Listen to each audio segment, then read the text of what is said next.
권리금은 임대인한테 좋은 것일까요? 아니면 나쁜 것일까요? 이 질문을 임대인들에게 한다면 아마 대다수는 권리금을 좋게 생각하지 않는다고 답할 겁니다. 이전에 제가 한번 권리금 관련 영상을 올리면서 진행했던 투표가 있습니다. 상가임대차 보호법의 권리금 회수 어떻게 생각하시나요? 이 투표에 대해서 참여자의 74%가 권리금 회수가 임대인에게 가혹하다, 임대인의 권리를 과도하게 제한한다를 선택했습니다. 물론 이 높은 숫자는 이 채널의 주 구독자가 임대인이 다수인 것에 영향을 받았을 겁니다. 그러나 역으로 이 투표에 참여한 사람들이 모두 임대인이라고 생각한다면 임대인의 70% 이상이 임차인의 권리금 회수를 부담스럽게 느끼고 있다는 결과입니다. 사실 당연한 결과입니다. 권리금으로 인해서 상가의 소유주는 자신이 원하는 임차인을 선택해 계약을 체결하거나 본인 소유의 상가를 활용할 자유, 즉 재산권이나 사용 수익권을 어느 정도 제한받게 된 것이 사실입니다. 그러나 저는 권리금 나쁘게 생각하지 않습니다. 저는 임대인 입장에서 임차인의 권리금 회수 좋아합니다. 제 상가에 권리금이 형성되고 임차인들이 권리금을 회수하는 것을 싫어하지 않습니다. 오늘 영상에서는 제가 왜 권리금을 좋아하는지, 그리고 임대인으로서 권리금을 어떻게 바라보고 어떻게 권리금을 통해 임대인으로서의 권리를 행사하는지 여러분과 공유해 보려고 합니다. 만약 여러분이 상가 임대인으로서 권리금을 부담스럽다고 생각하거나 두렵게 느껴진다면 권리금을 어떻게 활용할 수 있는지 이해할 수 있을 겁니다.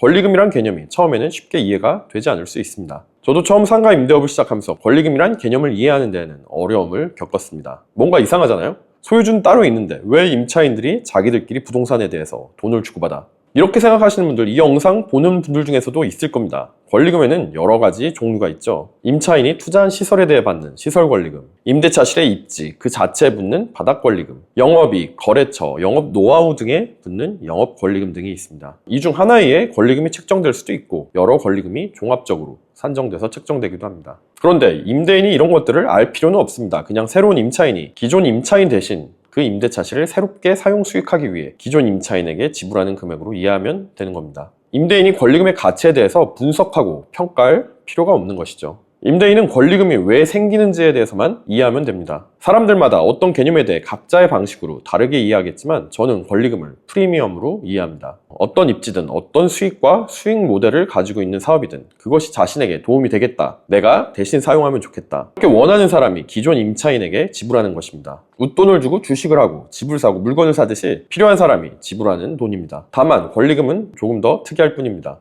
소유할 사람들끼리 만나서 그 소유권을 거래하는 것이 아니라 사용 수익하는 임차인들끼리 만나서 그 임차하는 권리, 사용 수익할 권리를 거래하는 것이죠. 여기가 이제 임대인분들이 거부감이 생기는 부분이기도 합니다. 임차인이 소유주도 아닌데 왜 내 소유 건물에서 돈을 주고받아? 또 권리금이 몇 천만 원, 억대라는 얘기를 듣게 되면 상가 임대차가 처음인 임대인, 주택 임대차만 경험해본 임대인이라면 권리금에 대한 거부감, 권리금이 부당한 것이라는 생각이 굉장히 강해집니다. 제 의뢰인분들 중에서도 권리금이라면 진저리 치는 분들이 있습니다. 권리금 때문에 주택 임대차로 되돌아가는 분들도 간혹 있고요. 자신의 자산에 얹혀진 족쇄 같은 거라고 생각하는 것이죠. 자, 그런데 상가 임대차에서 임대인의 수익과 관련된 부분은 항상 임대인의 관점이 아니라 임차인의 관점으로 생각해야 합니다. 이렇게 하지 않으면 상가 투자에 대해서 이해할 수 없습니다. 권리금에 대한 임대인의 관점이 중요한 것이 아니라 권리금을 임차인의 관점으로 이해해야 합니다. 만약에 권리금이 인정되지 않고 권리금이 존재하지 않는다면 임차인도 자신이 임대차실을 임차하면서 들어가는 투자금을 회수하기 어려울 겁니다. 누구나 불의의 사고로 또는 피치 못할 사정으로 하던 일을 그만둬야 할 때가 있습니다. 영업이 잘 돼서 떠나야 할 수도 있고 잘 안 돼서 그만두고 떠나야 할 수도 있는데 그때마다 투자금을 어느 정도 회수하지 못하고 모든 것을 내려놓거나 원상회복하지 못하고 떠나야 한다면 임차인들이 과연 적극적으로 시설에 투자하고 영업을 할 수 있을까요? 식당이든 카페든 한두 푼 두는 것도 아닌데 말이죠. 다른 사람에게 넘길 수 있는 기회 정도는 있어야 임차인도 용기 내서 적극적으로 자영업에 뛰어들어서 임대인의 공실을 채워주는 겁니다. 권리금을 주고받고 사용 수익할 권리가 거래되는 것은 인간에게 욕망이 존재하는 한 없어질 수 없는 당연한 현상입니다. 그렇다면 임차인이 권리금을 통해서 이익을 얻으려고 하듯이 임대인도 권리금이라는 제도를 통해서 함께 본인의 이익을 얻으면 됩니다. 앞에서 권리금을 프리미엄이라고 했었죠. 이 프리미엄이 임대인에게 어떤 긍정적인 작용을 하는지 알아보겠습니다. 첫 번째, 권리금은 상가의 가치를 증대시킵니다. 신규 임차인이 기존 임차인에게 권리금이라는 거액의 돈을 왜 지불할까요? 그만한 가치가 있어서입니다. 그것이 임대차실의 입지에서 오는 가치든 기존 임차인이 설치한 시설이든 기존 임차인의 영업 노하우이든 수요와 공급에 의해 형성된 권리금이 존재한다는 것은 좋은 일입니다. 종종 공실로 비어져 있는 상가보다는 권리금이 유지되는, 누군가 계속 돈을 내서라도 들어오고 싶은 상가가 더 가치 있는 상가겠죠. 여러분이 상가를 매수할 때 같은 임대료라면 어떤 상가를 선택할지 생각해보세요. 당연히 권리금이 유지되는 상가를 선택하는 것이 더 좋은 선택일 겁니다. 권리금이 오랜 시간 유지된다는 것은 그 자리, 그 입지에는 오랜 시간 검증된 그만한 이유가 있다는 것입니다. 두 번째, 권리금은 공실률을 감소시킵니다. 만약 권리금이 없다고 가정해보죠. 임대차 계약이 종료되면 임대인으로서는 자신의 상가를 임차할 신규 임차인을 찾아 임대차를 맞춰야 합니다. 그런데 기존 임차인이 명도를 하고 신규 임차인을 공백 없이 바로바로 맞추는 것은 매우 어려운 일입니다. 계약갱신 요구기간이 계약 만료 1개월 전까지죠. 1개월 만에 임대차 시를 사용할 신규 임차인을 찾아서 비는 시간 없이 임대차 계약을 체결하는 것은 불가능에 가까운 일입니다. 그럼 이건 누구의 비용일까요? 온전히 임대인의 비용입니다. 그런데 권리금이 있다면 어떤 차이가 있을까요? 기존 임차인이 권리금을 회수하기 위해서는 신규 임차인을 주선해야 합니다. 기존 임차인의 임대차 계약이 종료됨과 동시에 신규 임차인의 임대차 계약이 시작됩니다. 기존 임차인이 권리금을 회수하기 위해 신규 임차인을 주선하기 때문에 임대인으로서는 공실 없이 임대차를 지속할 수 있습니다. 세 번째, 권리금은 차임 연체를 방지합니다. 상가 임대차 보호법 제10조의 4와 제10조 1항 1호에 의해 임차인이 3개 차임에 이르도록 차임을 연체한 사실이 있다면 임차인은 권리금 회수를 보호받지 못합니다. 그렇기 때문에 자신의 권리를 보호받기 위해서는 임차인은 차임 연체를 하지 않습니다. 그리고 이것은 영업이 힘들어 임차인이 차임을 지급하는 것이 부담스럽고 어렵다라도 마찬가지입니다. 임차인으로서는 저울질을 하게 되는 것이죠. 당장 어려운 상황에서 차임 지급을 하지 않고 권리금을 포기하느냐, 아니면 무리해서라도 차임을 지급하고 나중에 차임의 수십 배인 권리금을 회수하느냐. 여기서 대부분의 임차인은 상식적인 선택을 합니다. 권리금 회수를 시도하기 위해 차임의 지급을 지속적으로 이행하는 것이죠. 권리를 보호받기 위해 의무를 이행할 수밖에 없는 것입니다. 임대인으로서는 차임을 문제없이 지급받는 것이 가장 중요하면서도 가장 어려운 일인데, 권리금이 존재하기 때문에 임차인은 본인의 합리적인 판단으로 자발적으로 차임을 성실히 납부하게 됩니다. 네 번째, 권리금은 차임 증액을 가속화합니다. 상가 임대차는 임차인의 계약갱신 요구권을 10년이나 보장하는 것에 비해 임대인의 차임 증액 청구는 어렵게 만들어 놓았습니다. 임대인의 권리는 모른 척 빼놓은 부분들이 많습니다.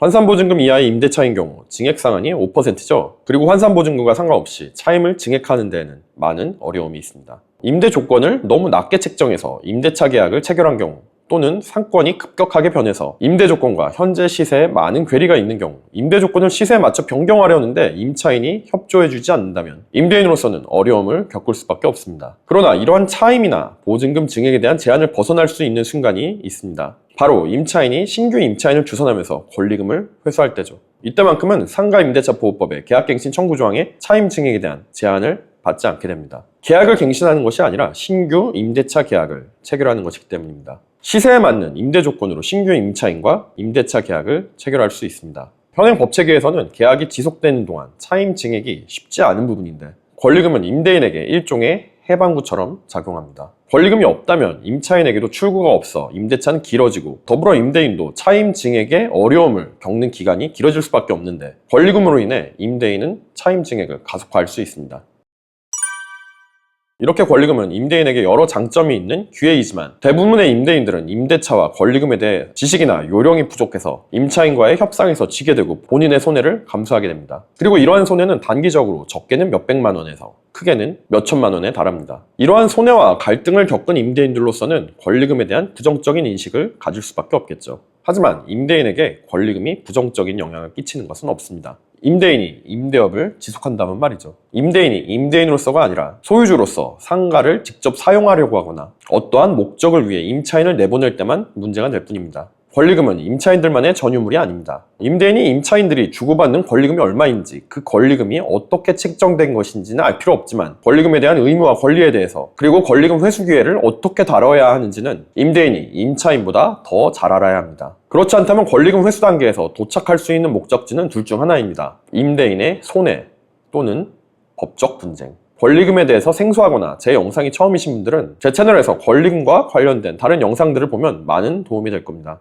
권리금에 대한 자신의 의견이나 경험을 댓글로 남겨주시면 라이브 진행 때 함께 공유해 보도록 하겠습니다. 오늘도 영상 시청해 주셔서 감사합니다. 좋은 하루 보내세요.